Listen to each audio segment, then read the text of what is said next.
Picture this, a flawless multi-million-dollar extraction. No alarms going off, no blown vault doors, just a perfectly executed sequence of events that leaves the target completely empty before anyone even realizes what happened. Welcome to this explainer, brought to you by Forge College. I'm really thrilled to have you here today. In this session, we're going to look at the architectural blueprints of Solana's smart contracts, and we're adopting a bit of an Ocean's 11 mindset to do it. Why? Well, because understanding how attackers actually exploit smart contracts requires thinking exactly like the masterminds who plan these heists. And today, our target is CPI and account validation risks. Okay, let's quickly run through the blueprint for today's explainer. First, we'll look at the fundamental shift from EVM to SVM. Second, we'll break down the exact mechanics of a CPI. Third, we'll introduce the fence and gate model. Fourth, we're going to walk through a real-world heist to see these vulnerabilities in action. And finally, we'll equip you with 3 rules of defense. All right, part 1, the EVM to SVM shift. Let's talk about shifting the security mindset. To understand why Solana has entirely unique vulnerabilities, we really have to look at the fundamental architectural change in how it handles execution compared to Ethereum. We're moving from a world where the environment does a lot of the heavy lifting for you to a world where you are the sole architect of your own security. Think of the EVM like a highly regulated casino where the house checks everyone at the door, and once you're inside, your context is strictly managed by global runtime validation. But with the SVM's distributed account model, that global safety net is totally gone, replaced by program-level validation. It means every individual program must explicitly validate its own accounts. The SVM runtime isn't going to stop a bad transaction if your program forgets to check who's asking for the money. You are the sole security guard at your own specific door. Moving on to part 2, mechanics of a CPI, or crossing program boundaries.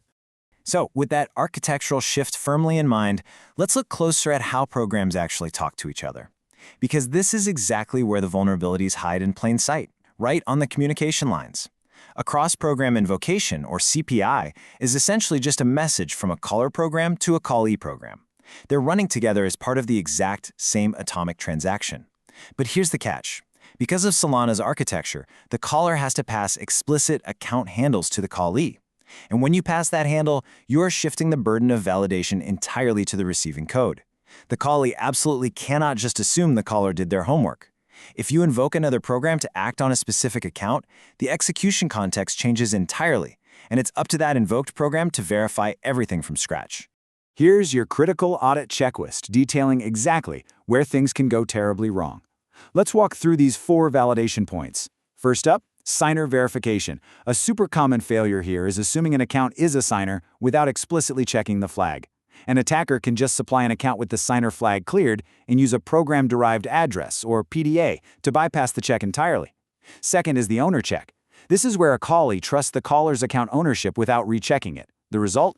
The callee mutates data thinking it's safe, and the state gets completely corrupted. Third, PDA validation.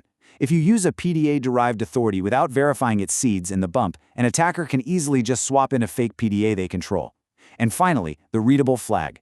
If you try to mute an account that was passed as read-only, the runtime rejects it, or worse, silent assumptions lead to inconsistent states.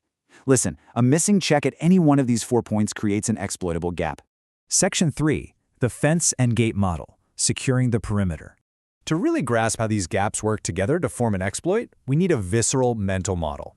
Abstract account metadata can be kind of dry, so let's use a physical metaphor. Imagine our programs are property owners. The CPI boundary between them, that's your fence and gate. The accounts and PDAs you pass along are the gate keys. And those explicit checks we just talked about, the owner checks, the signer checks, those are the padlocks. This mental model is absolutely critical. Passing an account to another program is exactly like handing them a key to your gate. But if the gate's padlock doesn't explicitly verify the key's seeds and bump, well, the key's completely useless as a security measure. Literally anyone can hand over a piece of metal shaped like a key, but if you don't check if it actually matches your specific lock, your security is meaningless. Which brings us to part 4, a real-world heist, exploiting implicit trust. Let's put this metaphor into practice and see how exploiting implicit trust can completely drain a protocol. Imagine a standard DeFi lending protocol with a market manager and a collateral vault. Here is the chronological attack path. Step 1. The attacker crafts a fake PDA. They use different seeds, but they make sure it perfectly matches the expected owner. Step 2. Because of Solana's instruction granularity, the attacker uses a helper program to interleave instructions within the same transaction, deliberately altering the state right before the main event. Step 3. The market manager initiates a CPI, passing this fake PDA across the boundary to the collateral vault to execute a liquidation. The attacker has perfectly sequenced these mutations to slip right past the outer perimeter. They are standing at the gate, holding a key. So they hand the key over to the collateral vault. And right here, we got to pause and ask the fatal question. Did the collateral vault verify the seeds and the bump of that PDA? The answer? Nope. The vault assumed the caller, the market manager, already did the checking. It relied entirely on implicit trust across the boundary. And because of that single massive assumption, the collateral is gone. The heist is successful. You see, the attacker drained the vault not by breaking Solana's core cryptography, but simply by exploiting the fact that the callee failed to independently validate the PDA derivation. It's a devastating consequence of assuming someone else locked the gate. Finally, Part 5, 3 Rules of Defense. Let's look at some actionable audit practices. We definitely don't want your protocols to be the victim of the next big heist, so let's synthesize this postmortem into concrete, repeatable practices. Here are your 3 rules of defense. Rule 1. Verify identity at every single gate. You must explicitly recheck the owner and the signer. Never assume it was done previously. Rule 2. Lock gates before mutation.